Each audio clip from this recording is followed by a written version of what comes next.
ప్రతి సంవత్సరం కూడా మనం ఏం చేస్తామంటే ప్రతి సంవత్సరము క్రిస్మస్ వస్తుంది, ప్రతి సంవత్సరము న్యూ ఇయర్ వస్తుంది, ప్రతి సంవత్సరము వింటూనే పోతాం కదా. క్రిస్మస్ అనగానే క్రిస్మస్ మెసేజ్ చెప్తారు, న్యూ ఇయర్ అనగానే న్యూ ఇయర్ మెసేజ్ చెప్తారు. ఈ మెసేజ్ విని విని విని చాలా సార్లు మనకి ఎట్లయిపోతుందంటే వింటాము కానీ దానికి ఫలితం ఉండదు కదా. వింటాము, నెక్స్ట్ ఇయర్ కల్లా మళ్ళీ సెలబ్రేషన్స్ అయిపోగానే మళ్ళీ దాన్ని మర్చిపోతాం, మళ్ళీ మామూలు లైఫ్ మామూలుగా అయిపోతుంది. అవునా కదా. చాలా సార్లు అంటే నేను కూడా మీ ఏజ్ లో నుండి వచ్చాను కాబట్టి నేను కూడా ఆల్మోస్ట్ మీలాగానే పెరిగాను కాబట్టి నాకు కూడా సేమ్ ఎక్స్పీరియన్స్. అయితే ఈ రోజు కొద్ది నిమిషాలు దేవుని వాక్యం ఏం చెప్తుందో చూద్దాము. మొదటిగా మార్కు సువార్త 2వ అధ్యాయము 21, 22. మార్కు సువార్త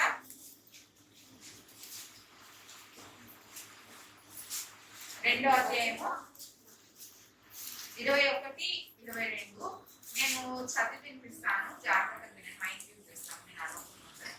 ఓకే, మార్కు సువార్త 2వ అధ్యాయము 21, 22. దీంట్లో ఏమని రాస్తుందంటే, ఎవరు పాత బట్టకు క్రొత్త గుడ్డ మాసిక వేయడు, వేసిన ఎడల ఆ క్రొత్త మాసిక పాత బట్టను వెలితిపరచును, చిలుగు మరీ ఎక్కువగును.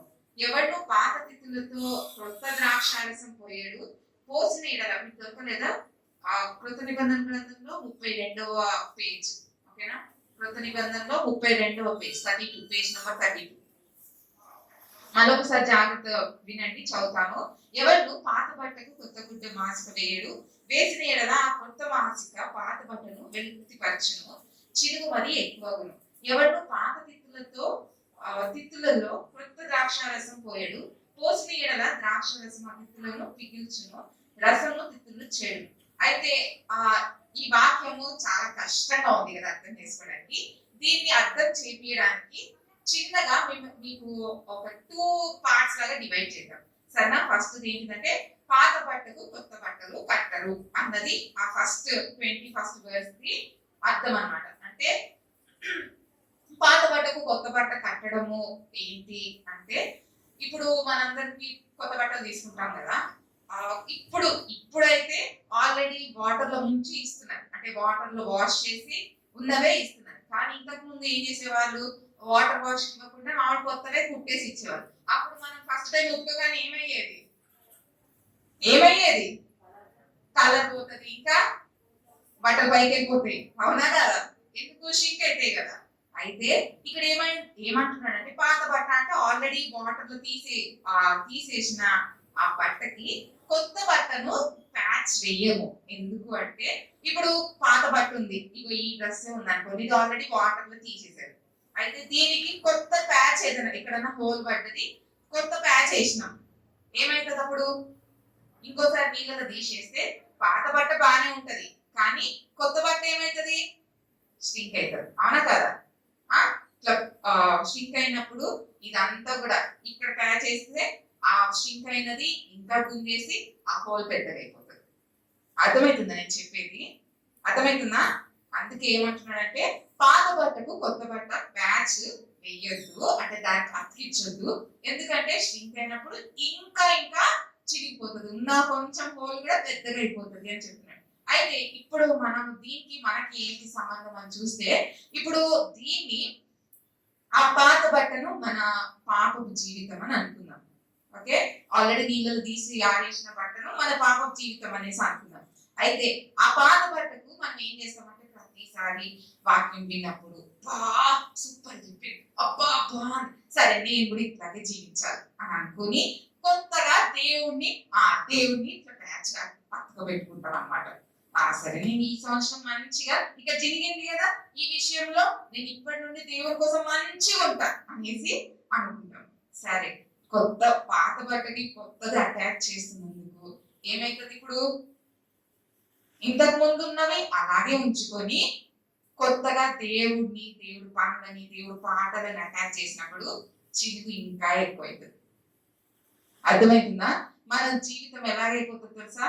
పాపం ఇంకా మన జీవితంలో ఉంచుకునే కొత్తగా దేవుడు పనులు చేయడం మొదలు పెట్టామనుకో, కొత్తగా దేవుడికి ఇష్టమైన చేయడం మొదలు పెట్టామనుకో, ఆ చిలుగు ఇంకా ఎక్కువైతుంది. నేను చెప్పేది అర్థమవుతుందా? ఎందుకు ఎక్కువైతుంది అంటే, మనం ఏం చేయడం మొదలు పెడతాం తెలుసా? పాపం విడిచిపెట్టకుండా దేవుణ్ణి కూడా చేయడం మొదలుపెట్టినప్పుడు నటించడం మొదలు పెడతాం. అవునా కదా? చర్చకు వచ్చినప్పుడేమో మంచి భక్తిగా ఉంటాం. అవ్వ అన్న ప్రేజలాడనా, అక్క ప్రేజలాడక, అక్క పాస్టర్ అమ్మ అక్కడుంది పాస్టర్ అక్క నేను మాట్లాడాను అని చెప్పి ఇక్కడుండి బయట ఫ్రెండ్స్ దగ్గరికి వెళ్ళినప్పుడు, మన చుట్టాల దగ్గరికి వెళ్ళినప్పుడు మనకు నచ్చినట్టు, లోకానికి నచ్చినట్టు, మన వాళ్ళు అన్నప్పుడు అంటే మనం ఎప్పుడు ఎలా ఉంటామో, పాత జీవితం ఎలా ఉందో అలాగే ఉండడం మొదలు పెడతాము. చర్చ్కి వచ్చినప్పుడేమో మంచిగా భక్తి పరులాగా యాక్ట్ చేస్తాం. అంటే చిరుగు ఎక్కువైతుందా తక్కువైతుందా? ఎక్కువైతుంది. నటించడం మొదలు పెడతాం. ఆ హోల్ ఇంకా ఇంకా పెద్దగా అయిపోతుంది. ఇంకా కొంతమంది ఏం చేస్తారంటే ఇదిగో మా ఇప్పుడు దేవుని నమ్ముకున్నాం కదా, ఇగో మీద చర్చికి పోవాలి, అక్కడైతే మంచి పుణ్యం వస్తుంది. ఇంకా కొంతమంది ఏం చేస్తారంటే నామకాదు, అమ్మో తప్పకుండా ఇప్పుడు మా అమ్మ నాన్న క్రైస్తవులు అయ్యారు కదా, ఇప్పుడు నేను కూడా క్రైస్తవత్వంలోకి రావాలి అంటే నన్ను కూడా మంచిది అని అనిపించుకోవాలంటే నేను కూడా చర్చికి పోతాను అని చెప్పి ఏసేని హృదయంలోకి పిలుచుకోకుండా, పాపాన్ని ఒప్పుకోకుండా మనం ఏం చేస్తామంటే నటించడము, నామకార్థంగా బ్రతకడం మొదలు పెడతాం. ఎగ్జామ్స్ భక్తి కొంతమందిది అయితే, రోగం భక్తి ఇంకో కొంతమందిది. నామకార్థంగా పేరెంట్స్ వస్తారు కాబట్టి నేను కూడా రావాలి, మంచిగా అనిపించుకోవాలి, మంచి పేరు తెచ్చుకోవాలి. దీనికోసము చాలా మంది ఏం చేస్తారంటే భక్తి నటించడం మొదలు పెడతారు. ఇది ఎప్పుడైతుందంటే పాత జీవితానికి కొత్త భక్తిని అంటే దేవుణ్ణి అటాచ్ చేసినప్పుడు. దేవుడికి ఫ్రెండ్స్, దేవుడికి పర్పస్ ఇది కాదు. నువ్వు పాత దానికి, పాత జీవితానికి దేవుని అటాచ్ చేసుకోవడము, దేవుడిని ఒక ప్యాచ్ లాగా కుట్టించుకోవడము అది కాదు దేవుని చిత్తం. దేవుడి పర్పస్ ఏంటిది అంటే నీకు ఒక నూతన వస్త్రాన్ని ఇవ్వడము దేవుని చిత్తం. నువ్వు కంప్లీట్ గా అసలు పాత వస్త్రమే తీసివేసి కొత్తది నీకు ఇవ్వాలన్నదే దేవుడికి ఇష్టం. ఇదిగో ఆయన ఏమంటున్నాడంటే నీకు ప్యాచెస్ వద్దు, ఇదిగో నువ్వు కుట్టించుకోవడం వద్దు, చిరిగిన దగ్గర కుట్టించుకోవడము, దాన్ని మంచిగా నీట్ గా చేయించుకోవడము. ఇప్పుడు షూస్ పోగానే మనం ఏం చేస్తాం, అక్కడ ప్యాచ్ చేపిస్తాం. అట్లాంటివి వద్దు, నేను ఇచ్చేది కొత్తది ఇస్తాను. అది ఏంటిదంటే పరిశుద్ధమైన వస్త్రాన్ని ఇస్తాను. నువ్వు నా దగ్గరికి రా, నేను నీకు కొత్త బట్టలు ఇస్తాను. సరే నీ జీవితం చినిగిపోయిందా, నీ జీవితం దేనికి పనికి రాకుండా అయిపోయిందా, నువ్వు దేనికి పనికి రాకుండా నీ జీవితంలో ఎవరికి కూడా యూస్ఫుల్ గా లేకుండా, యూస్ఫుల్ గా లేవా, పర్లేదు, నువ్వు నా దగ్గరికి రా. నీ పాప జీవితం ఎట్లాంటిదైనా కానీ దాన్ని విడిచిపెట్టి నువ్వు నా దగ్గరికి వస్తే ఇదిగో నీకు ప్యాచెస్ వేయను, ప్యాచెస్ ఎప్పటికైనా చిరిగిపోతాయి. అవునా కదా? అది నీళ్ళల్లో, ఆ బట్ట నీళ్ళలో తీసేసినప్పుడు అది ఎప్పటికైనా పోవాల్సిందే. కానీ నేను ఇచ్చేది అది ఎప్పటికీ నీతోనే ఉంటది, అది ఎప్పుడు కూడా పోదు. ఇదిగో నువ్వు నేను ఇచ్చేది తీసుకో అని చెప్పి చెప్తున్నాడు. నువ్వు ఆ పాపపు జీవితం విడిచిపెట్టి నువ్వు ఒక్కసారి నా దగ్గరికి రా, నేను ఒక్కడనే దాన్ని ఇవ్వగలను అని చెప్పి దేవుడు చెప్తున్నాడు. ఆ వస్త్రం ఏంటిది అంటే పరిశుద్ధత అనే వస్త్రం. పాపి అనే వస్త్రం తీసేసి ఆ పాపంతో నిండిన ఆ వస్త్రాలని అంటే ఆ క్లోత్స్ ని తీసేసి దేవుడు పరిశుద్ధత అనే వస్త్రాన్ని నీకు ఇవ్వాలనుకుంటున్నాడు. ఫ్రెండ్స్ ఇదిగోండి, ఈ వస్త్రాన్ని ఎవ్వరు కూడా కొనలేరు. ఎందుకు అంటే ఇది ఇవ్వగలిగింది దేవుడు ఒక్కడే. ఎందుకు అంటే ఆయన ఒక్కడే పరిశుద్ధుడు, ఆ వస్త్రం ఇవ్వగలిగింది కూడా ఆయన ఒక్కడే. అండ్ మనం కొనుక్కోవాలి అనుకున్నా దానికి వెల కట్టలేదు. ఎందుకు అంటే దాని వెల ఎంత తెలుసా? నీ ప్రాణం అంత వెల. అంటే నీ లైఫ్ ఎంతనో, నీ లైఫ్ ఎంత వాల్యూ, ఒకవేళ నీ లైఫ్ ఒక 1 crore అనుకోండి, నీ లైఫ్ ఒక వాల్యూ 1 crore అనుకోండి, అంత ఇచ్చి ఒకటి 1 crore కాదు నీ లైఫ్, నేను ఒక ఎగ్జాంపుల్ చెప్తున్నాను. ఆ 1 crore ఇచ్చి ఆ లైఫ్ ని కొనుక్కోవాల్సి నువ్వు కొనుక్కోగలవా? లేదు కదా. అయితే దేవుడు ఏం చెప్తున్నాడంటే నేను నీకు ఫ్రీగా ఇస్తాను, నోటి నా దగ్గరకు వచ్చి నీ పాప జీవితం ఆ వస్త్రం విడిచిపెట్టే అంటే. చాలా మంది ఏం చేస్తామంటే సంవత్సరం వెంబడి సంవత్సరము అక్క ఏసయ్యా నాకు వద్దేసయ్యా ఈ పాత బట్టలే బాగున్నాయి అనేసి అంటారు. ఇదిగో దీనిపైన కావాలంటే ఇక చినిగింది దానిపైన ప్యాచ్ అయ్యి అనేసి అంటారు. ఇంకా కొంతమంది ఇదిగో సరే దేవుడు అంటున్నాడు నేను నీకు కొత్తగా ఇస్తాను, చినిగిపోయింది వేసుకోకు, మార్చిపోయింది వేసుకోకు, ఫేడ్ అయిపోయింది ఏం వేసుకోకు, నేను నీకు నిత్య జీవం ఇవ్వడానికి, నీ కొత్త పరిశుద్ధమైన వస్త్రాలు ఇవ్వడానికి నేను వచ్చాను. నువ్వు నా దగ్గరకు వచ్చి ఒక్కసారి ఇదిగో నువ్వు నీ పాప జీవితాన్ని విడిచిపెట్టు, చాలు నేను నీ ముందు ఉంటాను. ఇదిగో నీకు ఆ పరిశుద్ధమైన వస్త్రాలు, చినిగిపోయిన ఆ పాతగైన ఆ వస్త్రాన్ని తీసేసి పరిశుద్ధతను నేను నీకు ఇస్తాను అని చెప్తున్నాడు. దేవుడు మన అందరితోటి ఈ నిబంధన అంటే ఈ ప్రామిస్ ని కవెనెంట్ ని దేవుడు చేసుకోవాలని చూస్తున్నాడు. ఏంటిది అంటే యోహాను 1:12 చూడండి. యోహాను 1:12.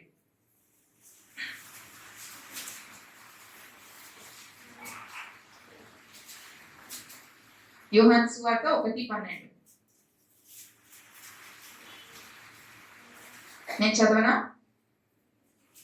యోహాను సువార్త 1:12. తన్నెందరు అంగీకరించిరో వారికి అందరికీ, అనగా తన నామమునందు విశ్వాసం ఉంచిన వారికి దేవుని పిల్లలగుటకు ఆయన అధికారం అనుగ్రహించిన. అంటే ఎవరైతే తనని అంగీకరిస్తారో, ఇదిగో యేసయ్య నాకు ఈ పాపపు జీవితం వద్దు, ఈ ప్యాచ్ వర్క్ వద్దు, ఇవన్నీ ఏమొద్దు, నువ్వు నీ పరిశుద్ధత అనే వస్త్రాన్ని నువ్వు నాకు ఇవ్వు, నా జీవితాన్ని నీ ముందు పెడుతున్నాను అని చెప్పి ఎవరైతే అంగీకరిస్తారో వారికి అందరికీ యేసయ్య ఇదిగో తన పిల్లల అవ్వడానికి, తన బిడ్డలు అవ్వడానికి ఆయన అధికారంను, అంటే ఒక అధికారం అంటే ఏంటిది? కింగ్ కి అధికారం, కింగ్ రైట్ ని మీరు మిమ్మల్ని అందరికీ కూడా ఎవరైతే అంగీకరిస్తారో వాళ్ళందరికీ కూడా ఆ రైట్ ని నేను ఇస్తాను అని చెప్పి దేవుడు చెప్తున్నాడు. ఇదిగో ఈ క్రిస్మస్ మీనింగే అది. ఏంటిది అంటే ఎవరైతే తనను అంగీకరిస్తారో వారందరికీ ఆయన పిల్లలు అవ్వడానికి నేను అధికారం ఇస్తాను. ఇదిగో మీకు అందరికి ఇప్పుడు గిఫ్ట్స్ ఇచ్చామనుకోండి, ఏం చేస్తారు? తీసుకుంటారు కదా. ఏం చేస్తారు? అట్లా చూస్తారు. ఏంటి గిఫ్ట్ ఇస్తే ఏం చేస్తారా? తీసుకుంటారు. కొంతమంది అమ్మో నాకు వద్దు అని అనుకున్నారు అనుకో, ఆ గిఫ్ట్ వాళ్ళ దగ్గరికి వస్తుందా? ఇందాక చెప్పినట్టు నాకు కావాలి నువ్వు అని చెప్పి నీ దగ్గరకు వస్తుందా నడుచుకుంటా? రాదు. ఎవరు వద్దనుకున్నారో వాళ్ళ దగ్గర ఉండదు, ఎవరు కావాలనుకుంటారో వాళ్ళ దగ్గరికి ఆ గిఫ్ట్ వస్తుంది. ఇదిగోండి, జాగ్రత్తగా వినండి. నువ్వు కావాలనుకుంటే నీకు పరిశుద్ధమైన వస్త్రాలు ఇవ్వడానికి దేవుడు వచ్చాడు. ఈ క్రిస్మస్ మనం అందుకే జరుపుకుంటాం. యేసయ్య పరలోకాన్ని విడిచిపెట్టి ఈ భూలోకానికి వచ్చిందే నీకు పరిశుద్ధత అనే వస్త్రాన్ని ఇవ్వడానికి. నీకు ఇష్టమైతే నీ పాపపు జీవితాన్ని దేవుడి ముందు వదిలిపెట్టి యేసయ్య నాకి జీవితాన్ని, అపరిశుద్ధమైన జీవితాన్ని నాకు ఇవ్వు అని చెప్పి యేసయ్యని అడుగు. యేసయ్యకి ఇవ్వడానికి సిద్ధంగా ఉన్నాడు. ఈ కొంచెం ముందుకెళ్తే మార్కు సువార్త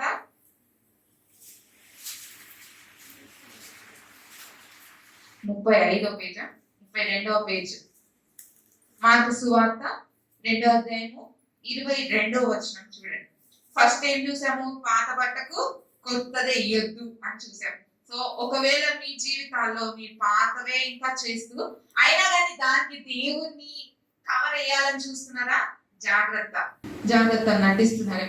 మీరు కూడా పాత బట్టకి కొత్త ప్యాచ్, దేవుడు అనే ప్యాచ్ ని పెట్టుకుని పర్లేదులే, ఈ ప్యాచ్ చూసేసి నేను అందరూ బాగున్నారు, అందరూ నన్ను మెచ్చుకుంటారు అని అనుకుంటున్నారేమో. దేవుడి వాక్యం వింటూ ఆ ప్రతి ఆదివారం దేవుని సన్నిధికి వస్తే చాలు అని అనుకుంటున్నారేమో. పాపం నీ హృదయంలో పెట్టుకొని, పాపం నీ జీవితంలో పెట్టుకొని, దేవుడికి అసహ్యమైన మీ జీవితంలో పెట్టుకొని ప్రతి ఆదివారం చర్చికి వస్తున్నా, ప్రతి ఆదివారం పాటలు పాడుతున్నా, ఇది సరిపో.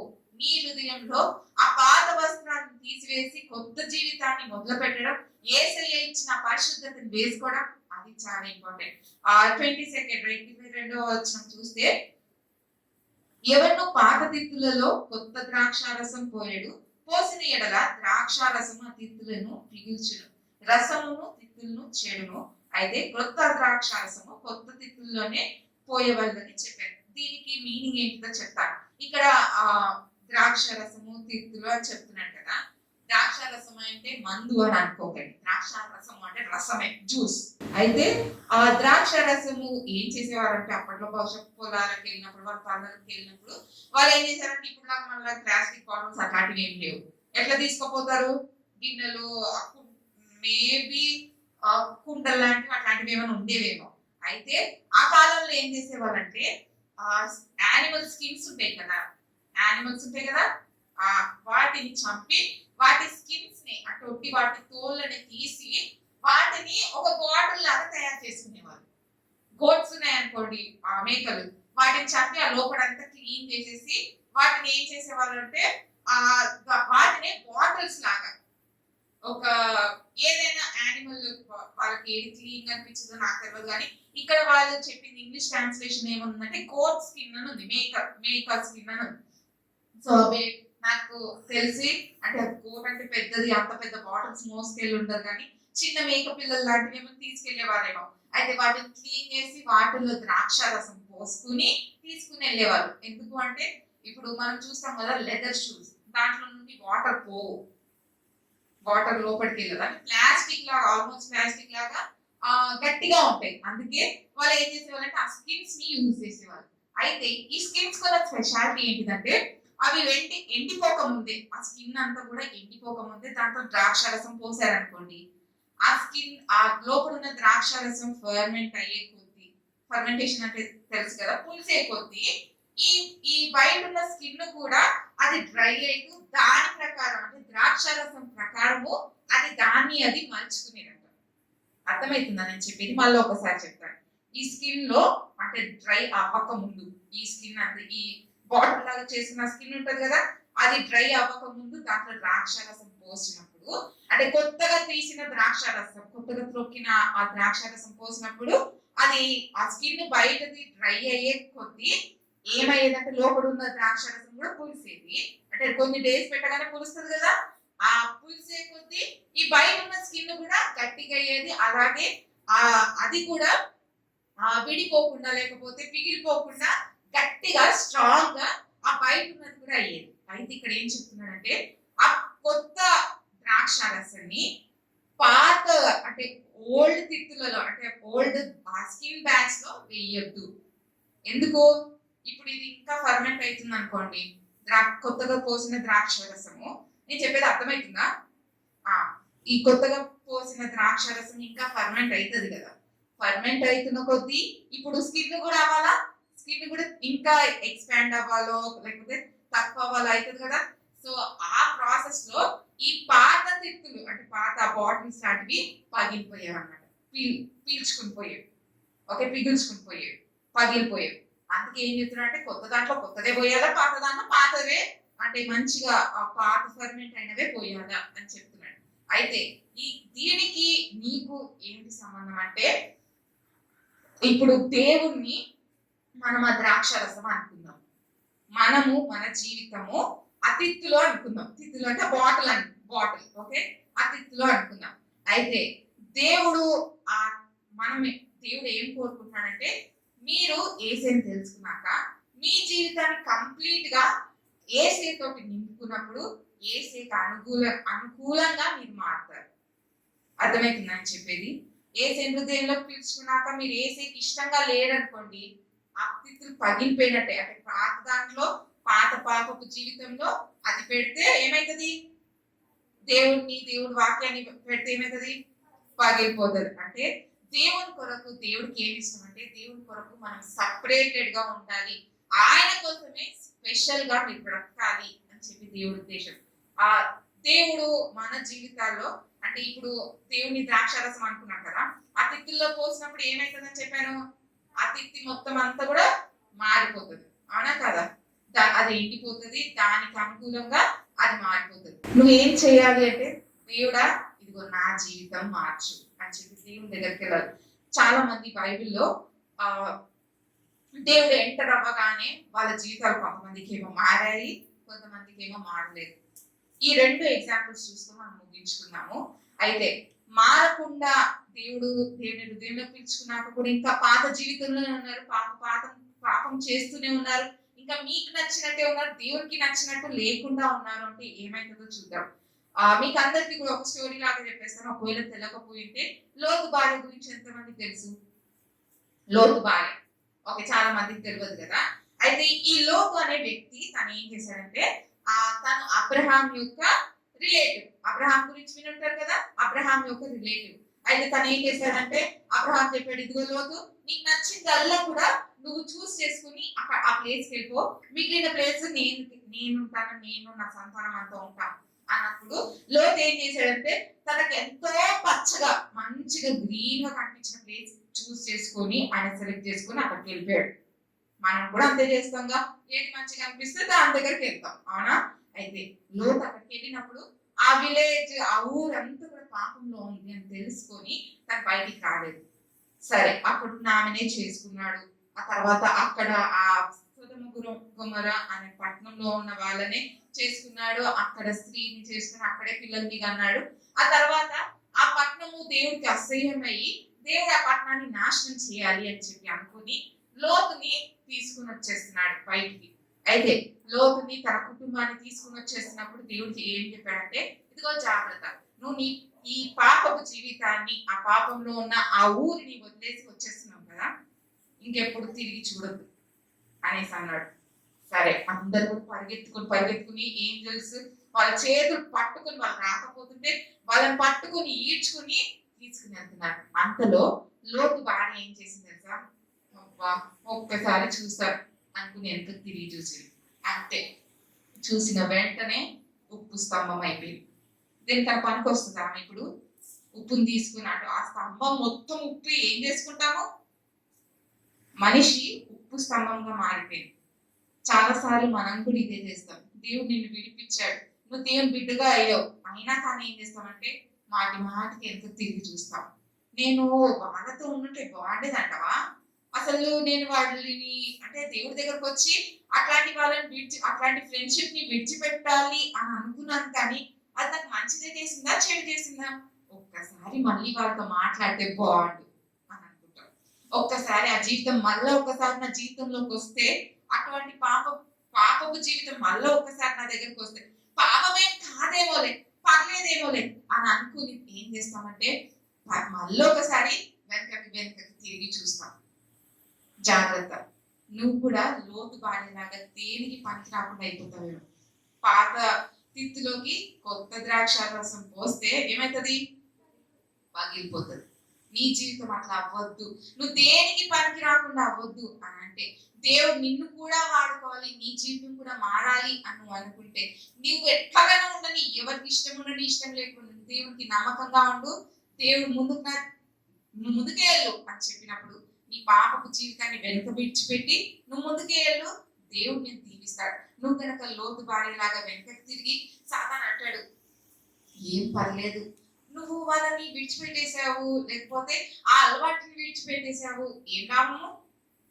నీ ఫ్రెండ్స్ అందరూ అట్లా చేస్తున్నారు, వాళ్ళు ఎంత బాగా ఎంజాయ్ చేస్తున్నారు, నువ్వు చేస్తున్నావా? ముసలోళ్ళలాగా బతుకుతున్నావు, ముసలి దానిలాగా పార్టీస్కి వెళ్ళట్లేదు, ఏమీ చేయట్లేదు అనేసి అంటారు. ఏం పర్లేదు, దేవుని కోసం బ్రతకడం మొదలుపెట్టు. ఇదిగో నువ్వు సపరేట్ గా ఉంటేనే దేవుని కొరకే నేను చేయబడ్డాను అని చెప్పి, ఎలాంటి పరిస్థితులు అయినా కానీ దేవుడి కోసం నేను బ్రతుకుతా అని చెప్పి తీర్మానించుకో. దేవుడు నీ జీవితంలో మార్పుని తీసుకురావడం నువ్వే చూస్తావు. అలాగే ఇంకొక వ్యక్తి కూడా ఉన్నారు. ఇదిగోండి, దానికంటే ముందు 2 కొరింథీ 5:17 చూద్దాం. 2 కొరింథీ 5:17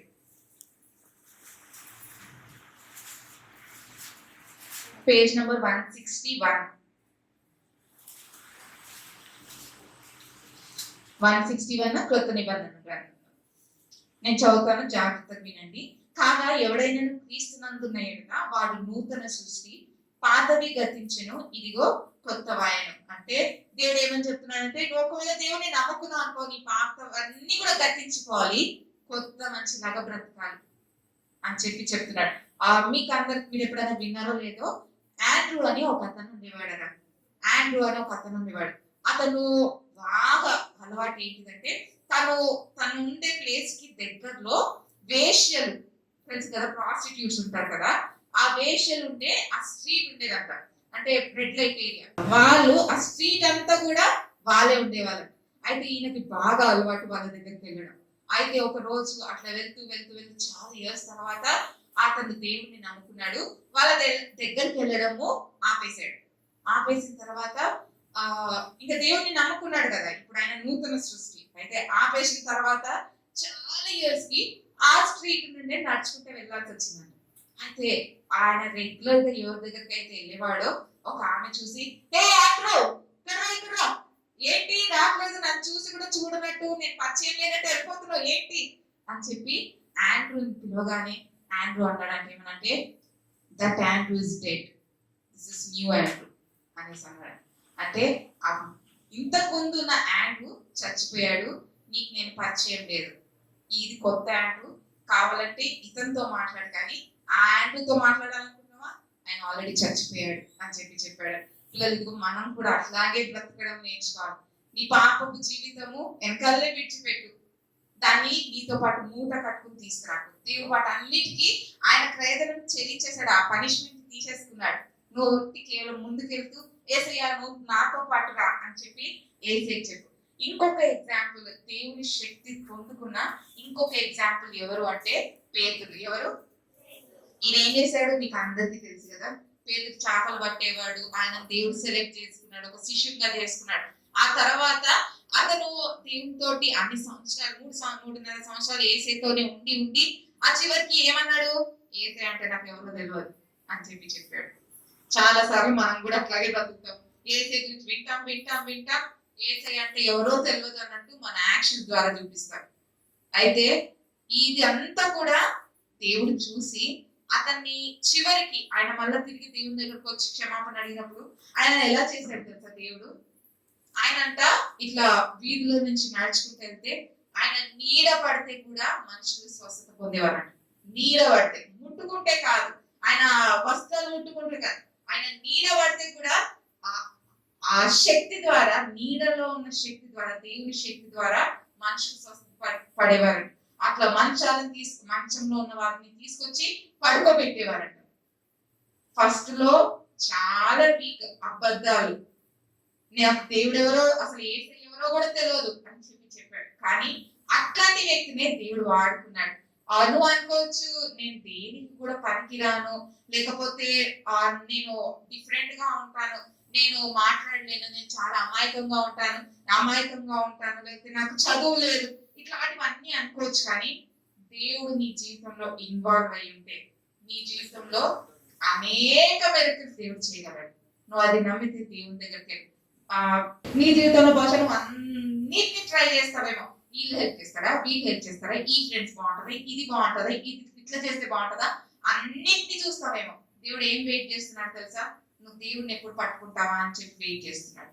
నువ్వు దేవుడిని ఒక్కసారి పట్టుకో, దేవుడు నీ జీవితంలో ఇన్వాల్వ్ అయ్యాడు అంటే, ఇదిగో ద్రాక్షారసం అయిపోయినా గానీ మళ్ళా తిరిగి వాటర్ ద్వారా నీ జీవితం ద్వారా నీ జీవితం అంతా వేస్ట్ అయిపోయినా గానీ, పాపం జీవితంలో బహుశా నీ సాక్ష్యం అంతా పోయిందేమో, లేకపోతే నీకు చదువు రావట్లేదేమో, అన్ని పోయినా గానీ తిరిగి మళ్ళీ దేవుడు దాన్ని మంచిగా చేసి అనేక మందికి సాక్ష్యంగా ఉంచగల శక్తి కదా దేవుడిని. దేవుడు నువ్వు నమ్మితే దేవుని దగ్గరికి వెళ్ళి యేసయ్య ఇదిగో ఆ ద్రాక్షారసం నీలో అయిపోతేనే నాకు నేను ఆలోచించేది కరెక్టేనేమో, నాది నా ఆలోచన, నాకు ఇది కావాలి అని అనుకోవడం మానేసి దేవుని ముందు యేసయ్య నా సర్వము, నాకు ఏమీ లేదు, ఇదిగో నీ ముందు నేను మొక్కుతున్నాను, లేకపోతే నీ ముందు నేను ప్రార్థన చేస్తున్నాను, నాకు ఏది లేదు, జీరో, నేను నీకు నచ్చింది నా జీవితంలో నింపు, నీ ద్రాక్షారసంతో నా జీవితాన్ని నింపు అని చెప్పినప్పుడు దేవుడు నీ జీవితాన్ని నింపుతాడు. నేను అనేక మందికి సాక్షాత్తంగా మంచిగా దీవెనగా దేవుడు చేయగలడు. దేవుడు చేసే వరకు నువ్వు జీరో చేసుకునే వరకు దేవుడు వెయిట్ చేస్తాడు. కష్టాలు వస్తాయి, నష్టాలు వస్తాయి, నువ్వు అనుకున్న హార్ట్ ఏక్స్ వస్తాయి, అసలు బాగా బాధ అనిపించేవి వస్తాయి. అయినా కానీ ఇవన్నీ ఎందుకు జరుగుతాయి? దేవుడు ఎప్పుడు తోడున్నాడు? ఎందుకు తోడుండట్లేదు దేవుడు అంటే, నువ్వు జీరో చేసుకోవట్లేదు, నాతో అయిన వరకు నేను చేసుకుంటాను, ఆ తర్వాత కావాలంటే దేవుడిని అడుగుతాను అని అనుకుంటావు. నువ్వు యేసయ్యా నాదేం లేదు, నీకు నచ్చింది నా జీవితంలో చేయి చాలు, నాదంటూ ఏది వద్దు నా జీవితంలో, నీకు నచ్చింది చేయి అని చెప్పినప్పుడు యేసయ్య నీ జీవితంలో కార్యం చేయడం మొదలు పెడితే, యేసయ్య నీ లైఫ్ లోకి ఎంటర్ అయితే చాలు, నీ లైఫ్ లో మిరకిల్స్, అద్భుతాలు జరుగుతాయి. మీరు నమ్మితే యేసయ్య దగ్గరకు వచ్చి యేసయ్య నీ చిత్తమే నా జీవితంలో జరిగించు అని చెప్పి అడుగు. మీకు తెలవని అవసరం లేదు. ఇర్మియా 29:11 అధ్యాయంలో ఏముందంటే, మీ పట్ల దేవుడికి అనేకమైన ప్లాన్స్ ఉన్నాయి, ఎన్నో ప్లాన్స్ ఉన్నాయి. అవి మంచి ప్లాన్స్, అంటే మన జీవితానికి మనకి మంచి చేసే ప్లాన్సే కానీ చెడు చేసేవైతే కాదు. నువ్వు దేవుని దగ్గరికి వెళ్ళి యేసయ్య నేను జీరో అవుతున్నాను, నీకు నచ్చింది నా జీవితంలో చేయని అడుగు. యేసయ్య మీ జీవితాన్ని బాగు చేయడానికి, మీ స్థితిలో ఆయన ద్రాక్షారసాన్ని నింపడానికి, మిమ్మల్ని అనేక మంది దీవెనగా చేయడానికి దేవుడు సిద్ధంగా ఉన్నాడు. మూసుకొని ప్రార్థన చేసుకున్నాం.